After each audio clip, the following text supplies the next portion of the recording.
team.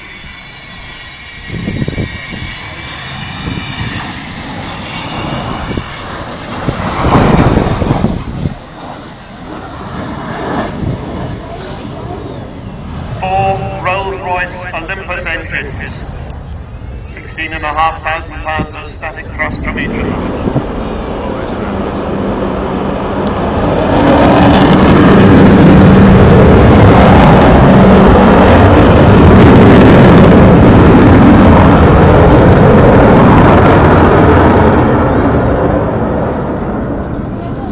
And that's what 64,000 pounds of static thrust sounds like, and that, as you saw, is how manoeuvrable the Vulcan is.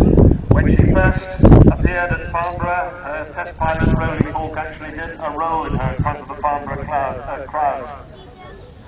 He wasn't allowed to do it too many more times. Sad to say we're not allowed to do it these days, but the aircraft is perfectly capable of it.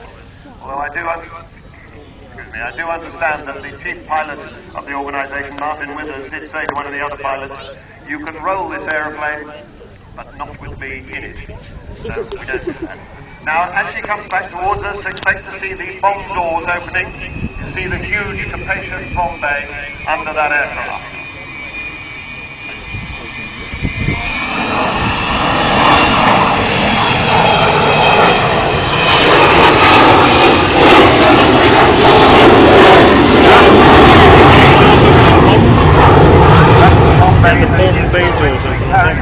Hydrogen bombs in the days when this was our nuclear deterrent against worldwide nuclear annihilation.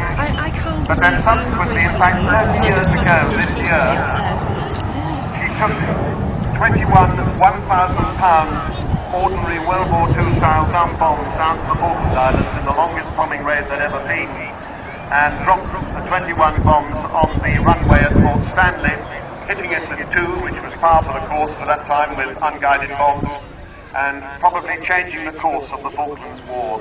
The Channel 4 program called it the most daring Falklands, the most daring raid, and some people would agree with that. Bomb doors are closing now as she comes back in front of us again.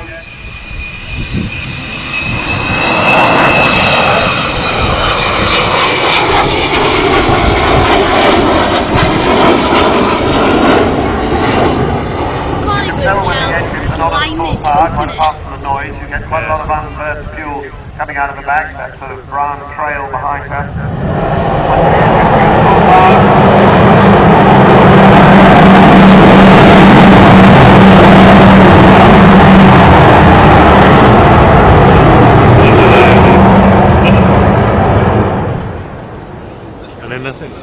Once the engines go to full power, the trail ceases. Now she's almost at idle power, once again doing her whispering approach.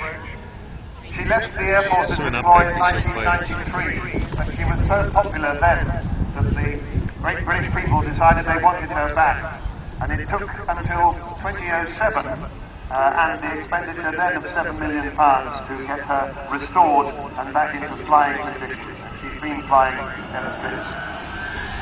Of course, that takes a lot of money. It doesn't come from the government or the RAF. It comes from the great nation. I think she's still flying today is a matter of great pride for all of us.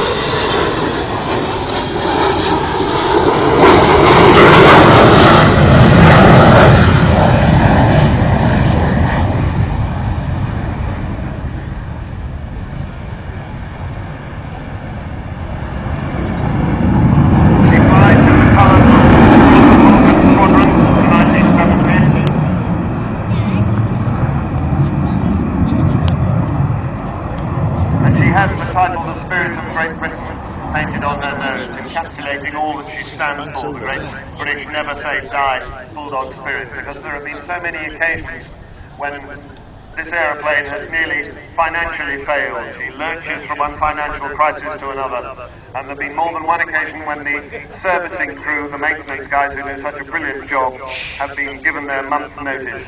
But still, she's still with us. We hope that she's going to be with us for at least another season. It is possible that she will end her flying days at the end of 2013, but we don't know that for sure.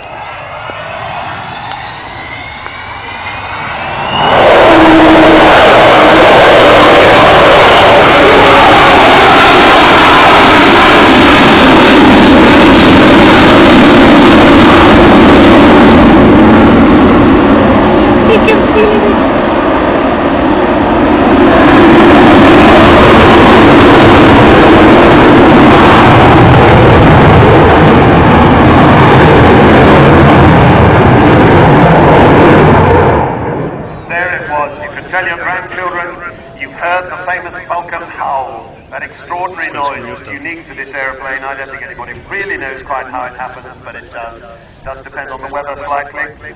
Now, Kev and Bill have got the landing gear down. She's not going to land here. Runway probably not quite long enough, but we will see her do a low overshoot, so she'll come down quite low and then put the power on and go away. Now, we'd really like to see you at the Vulcan Village when she's finished displaying. You might never see this again. Look for the big It's not going to be flying after 2013. He just said. The Vulcan Village flags are alongside the flag and go It's going to be loud when it goes flags past of now, the right? Vulcans of the You Sky wait for Trust. this.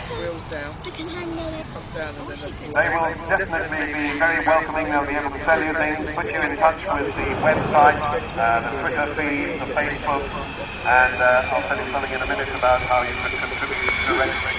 And here she is in her final pass for today. Watch those wheels going up, 18 wheels just steering.